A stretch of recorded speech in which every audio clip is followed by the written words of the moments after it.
I'm going to scoot you on because that was supposed to be 5 minutes and that now is 11 minutes. Great. Scooting right along. The business with baking. Corey said, your ideal client isn't you. Would you mind explaining that? Okay, Heather, I will. I see this in the group all the time, and I know you do too. When I post up a photo, someone is guaranteed to say, like, I don't like this, I don't like that. And whether it be beads or the prop placement or where I put a cookie on another cookie, it doesn't matter. And you know what? Those comments don't affect me. And do you know why? Why? Because I know my target audience and I shoot for them. That is a great point. Most of us are actually not our target audience. The thing is, people who are baking cookies are probably not the same people who are going to turn around and buy them from somebody else, right? Yeah. A lot of us started cookie decorating and baking because we saw some prices somewhere and said, shoot, I can do that for less. And here we are. It isn't necessarily about you, and it never is, unfortunately for me. It's about your target audience. So that's why it's so important to know who your target audience is and gear all the content, the copy, and the marketing towards that specific person. And when I say person individually, what do I mean? Well, when we teach classes, it's our actually highest margin of something that we offer here in our bakery, in our lowest time in. So it's actually a win-win. So who would you call our target audience? I'm going to flip this one on you because I know you know it inside and out. Who is that lady? I gave part of it away. Right. My bad. Who sits across from you, who's going to sit across from you on Saturday, our next class day. Tell me about her. It is a female. She often has teen kids or kids recently left for college, and she's looking for something to do with her now newfound time. Typically, she's between 35 to maybe we're looking at the upper 50s tops.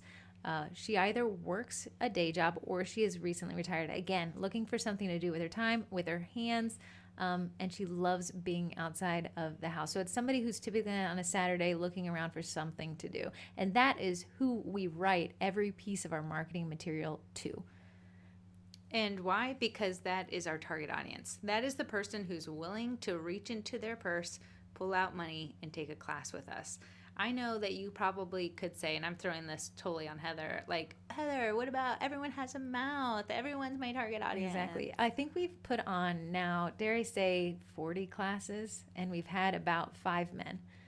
So when I look at my marketing budget and my time budget, it is a waste of my marketing and time to focus on men. They just don't show up. It doesn't mean they can't show up, but it means my marketing message is written towards, again, that retired lady with older kids who's just looking for something to do, because that's where my time and my dollar are stretched the furthest. Good job. Amen. Okay. I'll let you continue. Great. I'm going to pitch this back one. I know Laura's running our Sugar Cookie Bookies group, and they ironically are talking about the ideal client avatar, which is, let me just read what she wrote. Your ICA, your ideal client avatar, is your dream customer. Those customers that light you up when they buy from you.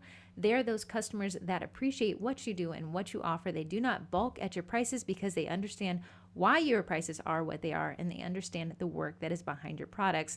She ends up with a quote. It says, focus on the people you want to attract to your business and they will come. That's by Christine Joy. And she actually threw in together a PDF for you to fill out and come up with that client avatar, that one person your marketing speaks to.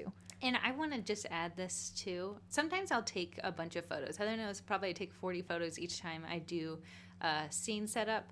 And I will like a photo more than I like the other photos. And I'll say, Heather, which one do you like the most? And sometimes what I like isn't necessarily what Heather knows our clients like. And she'll tell me, she'll be like, I know you like that one, but this is the one that's probably going to get buns and seats on Saturday. So I have to, as a marketer and a business owner, take a step back and be like, okay, I may like that photo. I can post it to my personal Facebook page. I can post it to my personal Instagram, but that's not going to do the hard work I need this photo set to do. I'm going to choose the one that's probably geared more towards my target audience, and I'm going to use that one because it's going to work harder for me. And it comes down to being intentional with your marketing and asking the question. The book that they're reading is Start With Why. And that's really what marketing comes down to. Why am I choosing this photo? Why is my copy written this way? Why am I posting it? And once you line those up to your goals, it makes it a ton easier. You don't feel like you're talking into a dark cave and hoping someone listens. Amen. That's me every day, talking to a dark cave, hoping people listen. Okay, we have actually 1 minute left. Is there anything else you'd like to throw in about the ideal client? I think to have an open mind. So if someone posts something in the group and you're like, I don't like it, come from a place of, instead of I don't like it, think about who could their target audience be? How would your comment better fit their post instead of I don't? Say, hey, something constructive.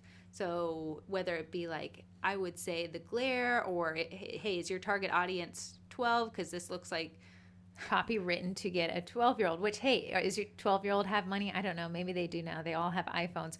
But that constructive criticism would be like, hey, if this is targeted to grandparents, maybe try using this word instead of the abbreviation. something like that. Right, and come from a place of education. That is the point of this group, is really just to get out there and learn. And you learn by doing, and you do by tripping up, seeing what happened, and reassessing, and then fixing those. I like to call that testing because it seems more. I don't know. I makes really me feel liked less my bad. long word verbiage I don't like describing it. tripping so much, but testing sounds like I didn't mess up.